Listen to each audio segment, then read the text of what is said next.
Hello students, आज हम unit 6 electromagnetic induction से एक बहुत ही फाउंडेशनल टॉपिक समझने जा रहे हैं। हाँ, the experiments of Faraday and Henry. ये टॉपिक मतलब फिजिक्स की आत्मा है, क्योंकि इसी की डिस्कवरी से आज हमारे पास जनरेटर्स और ट्रांसफॉर्मर्स हैं। और हम इसे बिल्कुल सिंपल तरीके से समझेंगे ताकि कॉन्सेप्ट हमेशा के लिए क्लियर हो जाए और एग्जाम में कोई मार्क्स ना कट सके। ओके, तो इसको अनपैक करते हैं। कभी सोचा है कि एक मेटल डिटेक्टर जमीन के नीचे छुपे मेटल को बिना टच किए कैसे ढूंढ लेता है?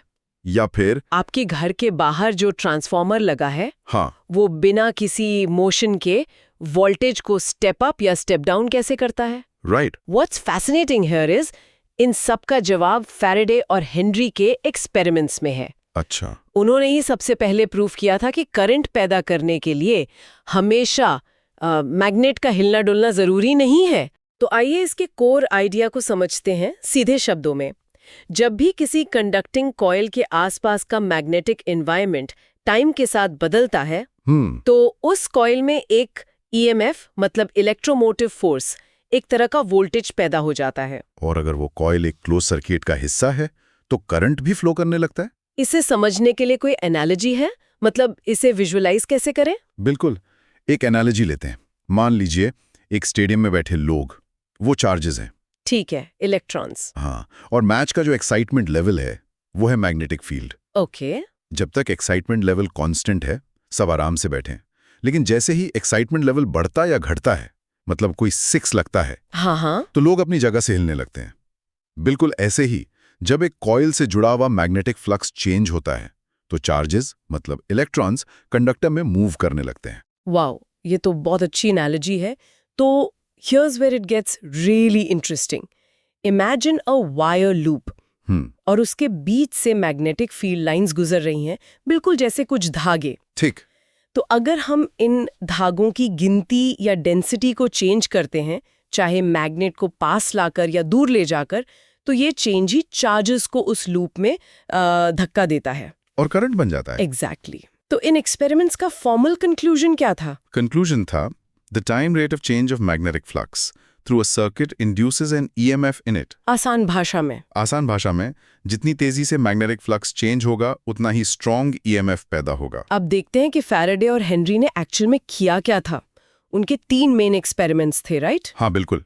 पहला था एक्सपेरिमेंट 1, मैग्नेट और कॉइल। सबसे बेसिक वाला। हाँ, उन्होंने एक कॉइल ली C1 और उसे एक गैल्वेनोमीटर से जोड़ा जो करंट डिटेक्ट करता है। ठीक है, सेटअप सिंपल है। फिर जब एक बार मैग्नेट का नॉर्थ पोल कॉइल की तरफ लाया गया, गैल्वेनोमीटर की सुई हिली, करंट इंड्यूस हुआ। लेकिन इसमें ऑब्जर्व करने वाली सबसे जरूरी बात क्या थी? सबसे जरूरी बात, करंट तब तक ही था जब तक मैग्नेट मूव कर रहा था। अच्छा। जैसे ही मैग्नेट रुका, करंट जीरो हो गया, जबकि मैग्नेट तो वहीं पास में था। हाँ, क्योंकि फ्लक्स का चेंज होना बंद हो गया था। राइट। और जब मैग्नेट को दूर ले गए, तब भी करंट आया, लेकिन ऑपोजिट डायरेक्शन में। और अगर मैग्नेट को बहुत तेजी से मूव किया, तो करंट उतना ही ज्यादा था, मतलब अ स्ट्रॉन्गर करंट। तो की है रिलेटिव मोशन मैग्नेट और कॉइल के बीच का। ओके, तो फिर दूसरे एक्सपेरिमेंट में क्या अलग था? मैग्नेट की जगह एक और कॉइल? बिल्कुल, दूसरे एक्सपेरिमेंट में मैग्नेट की जगह एक और कॉइल C2 ली, जिसमें एक बैटरी से कांस्टेंट करंट फ्लो हो रहा था। तो C2 एक इलेक्ट्रोमैग्नेट बन गई।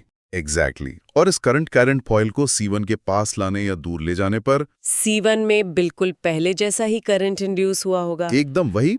If we connect this to the bigger picture, इससे भी यही साबित हुआ कि रिलेटिव मोशन के कारण जब एक कॉइल का मैग्नेटिक फील्ड दूसरे से लिंक होने वाले फ्लक्स को चेंज करता है, तो ईएमएफ इंड्यूस होता है। लेकिन असली कमाल तो तीसरे एक्सपेरिमेंट में था।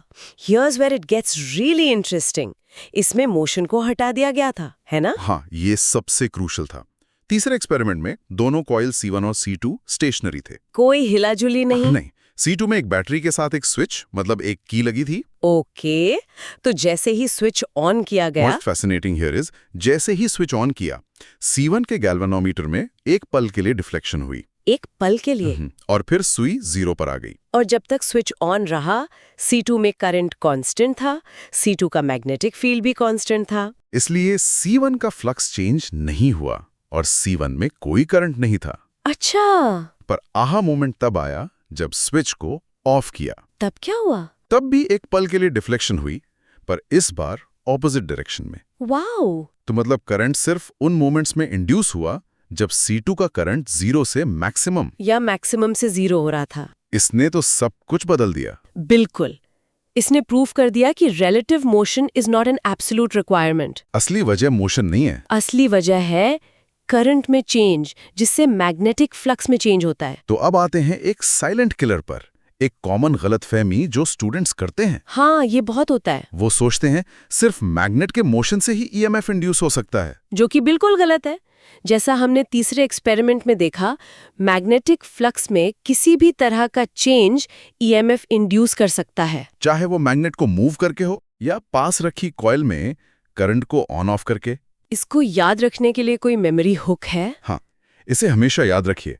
Move magnet, move current, change current, same effect. Perfect. Move magnet, move current, change current, same effect. असली कॉज मोशन नहीं, असली कॉज है change in magnetic flux. So what does this all mean? ये experiments और स्टिट की discovery को आगे बढ़ाते हैं? हाँ, बिल्कुल। ओस्टेड ने कहा था कि इलेक्ट्रिक करंट मैग्नेटिक फील्ड बनाता है। और फैराडे और हेनरी ने इसका एक तरह से आईना दिखाया। हाँ, कि बदलता हुआ मैग्नेटिक फील्ड इलेक्ट्रिक करंट बना सकता है। ये इलेक्ट्रिसिटी और मैग्नेटिज्म के बीच की एक खूबसूरत सिमेट्री है। And if we connect this to the bigger picture, यही एक्सपेरिमेंट्स आगे जाकर फैराडेज लॉ ऑफ इंडक्शन का बेसिस बनते हैं, जो इस पूरे फिनोमेनन को मैथमेटिकली डिस्क्राइब करता है। चलिए, तो आज के सेशन को 3 की पॉइंट्स में समराइज करते हैं। जरूर। पहला, एक कॉइल में करंट तभी इंड्यूस होता है जब उससे जुड़ा हुआ मैग्नेटिक फ्लक्स टाइम के साथ चेंज हो। पॉइंट नंबर 2, ये फ्लक्स चेंज मैग्नेट और कॉइल के बीच रिलेटिव मोशन से या पास रखी दूसरी कॉइल में करंट को चेंज करने से भी हो सकता है। मतलब motion is just one way, not the only way. Exactly.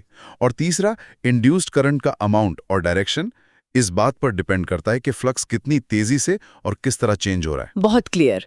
तो हमने देखा कि एक changing magnetic field electric current पैदा करता है। लेकिन यहाँ एक पल रुककर सोचते हैं। तीसरे एक्सपेरिमेंट में जब कंडक्टर स्टेशनरी था और मैग्नेटिक फील्ड बदल रहा था, तब भी ईएमएफ इंड्यूस हुआ।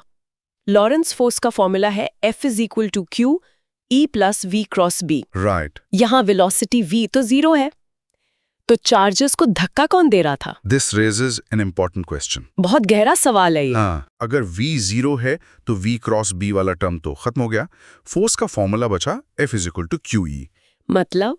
इसका मतलब ये है कि एक टाइम वेरिंग मैग्नेटिक फील्ड अपने आसपास जरूर एक इलेक्ट्रिक फील्ड पैदा कर रहा है। ओह! और ये इलेक्ट्रिक फील्ड स्टैटिक चार्जेस से बनने वाले इलेक्ट्रिक फील्ड से अलग होता है। ये आइडिया इलेक्ट्रिसिटी और मैग्नेटिज्म के रिश्ते को एक बहुत ही गहरे लेवल पर जोड़ता है। वाओ! अगली बार जब कोई ट्रांसफॉर्मर को देखे तो इसके बारे में जरूर सोचना।